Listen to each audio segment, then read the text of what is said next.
The NBA announced Nikola Jokic was named MVP yesterday, getting 91 of the 100 first-place votes to win in a landslide. Nikola Jokic became the first center since Shaq to win the award and is also the lowest draft pick, 41st overall in 2014, to ever get the honor. Joel Embiid finished second in overall voting and admitted last night that the loss was, quote, disappointing. But he went on to say that he's got bigger team priorities, adding, if and when I'm holding that Larry O'Brien trophy, anything else won't matter. Shannon, who would you rather have, Embiid or Jokic? Okay, well, Jenny asked me a different way. What? Yoke. Who would you rather have? Yoke. Oh. I keep telling you, and I told you it wasn't going to be close. I kept telling you, I said, Skip, it's not going to be as close a vote as you think. Close. Oh, yeah, Joel Embiid. Well, did you tell me that Yoke was going to play all 72? Yes. Okay. Remember, I told you that. That was. Yeah, you said that. Yeah. Joel Embiid has missed 295 games since he's been drafted. That's 3.5 games he's missed. That's the thing, Skip. Nikola Jokic. I love Joel Embiid. I know he's going to give me 28 and 12. But he's only going to give it to me 60 times a year. Well, he play 82 games. Jokic's going to give me 27, 10, and 8. And he's going to play 72 to 80 times a year. Yep. So which one do you think I should take, Skip? He can do everything Joel Embiid can do except defend. He can score at the level. He can Except defend. Let's just sweep that under the carpet. Well, hell, obviously defense. Except defend. Obviously, defense is not that important because if it was, the Clippers would do a better job than defending, right? This isn't about the Clippers. Oh, my bad, Skip, my bad. It's about Embiid versus the guy who doesn't defend. So you're gonna throw him away? He's an elite level passer. We haven't seen a big guy pass the ball like this maybe since Arvydas Sabonis in his early years. The only other big man that I can remember passing the ball like this, Bill Walton could pass the ball like this before injuries besieged him. Wilt, later in his career, turned into a passer when scoring was no longer important to him because he had Jerry West and Elgin Baylor. And I think he averaged like 8.5 assists a game. But Nikola Jokic on a nightly basis, and when his second best player goes down, and when Will Barton goes down, and he keeps them right where they are. As a matter of fact, they take off. It was a no-brainer for me, Skip. Look, can't take away anything from Joel Embiid, but I'm not going to give up a guy that's 27, 10, and 8 that's going to play damn near all the games for a guy that's going to give me 28, 12, and he's going to miss anywhere between 20 and 27 games a season. That's not happening. So give me Yoke. Give me Joel Embiid any day, any night, any year, any month, any planet. You only get him 60 times a year, though. Hey, just hang in and hang on. He's going to get through these playoffs. He's got a slight little tear in his knee, but he's going to get through. And if he does the way I think he will, he's going to take this team a long way. I believe it will go farther than Yoke will be able to take his team.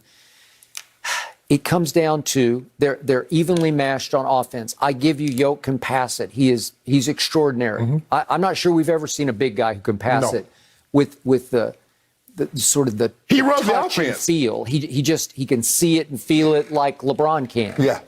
But in this case, there's this whole other side of the equation called defense, and this guy Joel Embiid, he's a monster on both sides, offense and especially on defense, because just look at defensive win shares. Joel ranked 30th in the league, which I think he should be higher, but Yoke is 68th.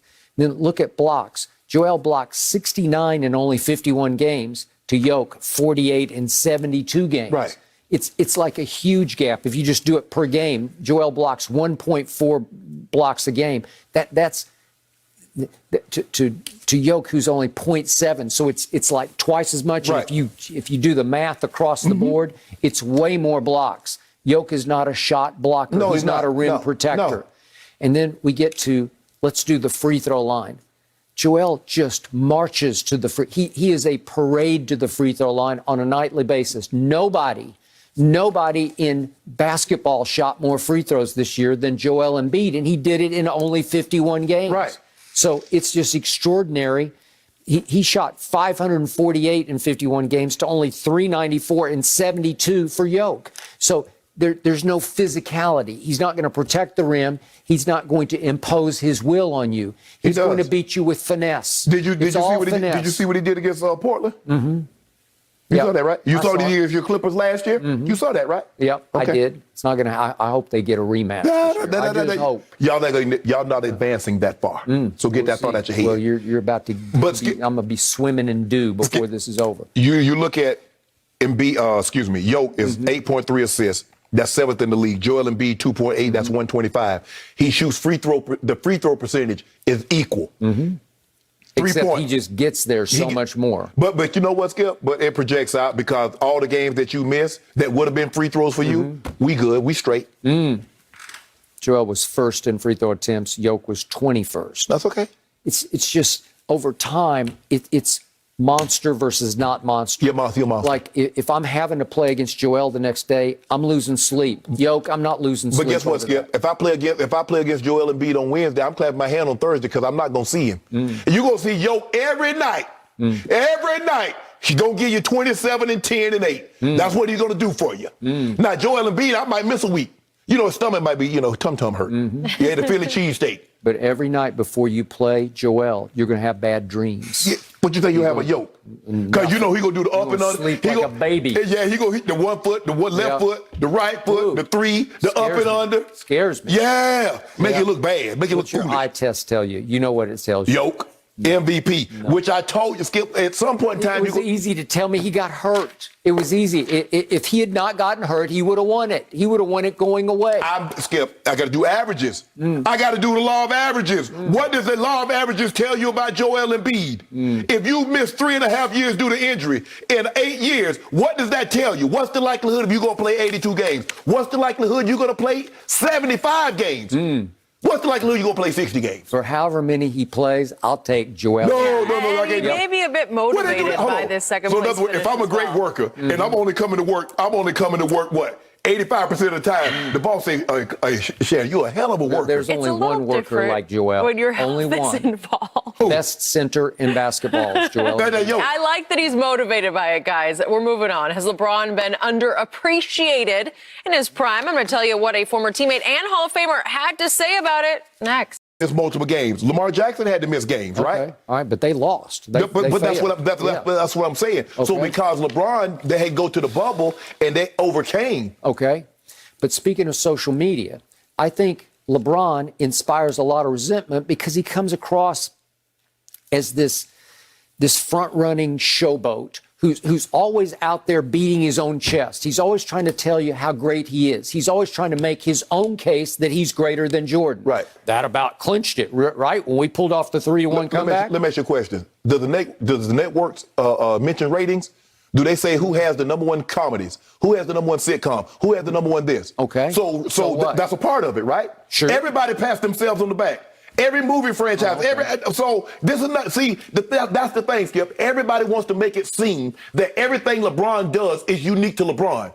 Skip, in the 80s, people don't realize this, but Magic Johnson and Larry Bird was in every finals, every NBA finals in the 80s. There was not one final in which Magic Johnson or Larry Bird did not compete. Okay. And nobody said they were tired of him going or they were cakewalking. Because it was the greatest individual rivalry in the history of the sport. I'm not, Skip. And it was also black versus white, Skip, which was like for the networks, thank you, God. Skip, I'm not denying that, Yep. but nobody was tired of that. When do we get tired of greatness? We should admire it. Yeah, but he's only 4-6 in the final. But Skip, because he's 4-6, that means he's not great. Okay, think about what LeBron does on social. Half the time I just cringe and hide my eyes because I'm activating playoff mode. Okay. In his first year in LA. Right. And you know what happened down the stretch? Right. They didn't even make the Right. playoffs. And then recently, a storm is coming. A storm? Because in the fourth quarter of those 6 games against Phoenix, he went 11 for 30. That's 36.7%. He went 2 of 12 from 3. That's 16.7%. And he made 6 of 12 free throws, which is 50%. And in 3 of those 6 fourth quarters, he shot no free throws because I think a lot of people believe what I believe. He's such a lousy free throw shooter, especially late in games, that he runs from the free throw line. So I think a lot of people say you're just overrated and you're always beating your own chest. How can a man that has done what he's done be overrated. Now, remind you, he came out straight out of high school. Yeah. And he's ascended to levels that even by his standard, people didn't think he could ascend to. How is that overrated when for 17 straight years you average 25 points or more per game? You're a 13-time first-team All-NBA player. Nobody has more than 11. You're 17 straight years starting in the All-Star game. Nobody can touch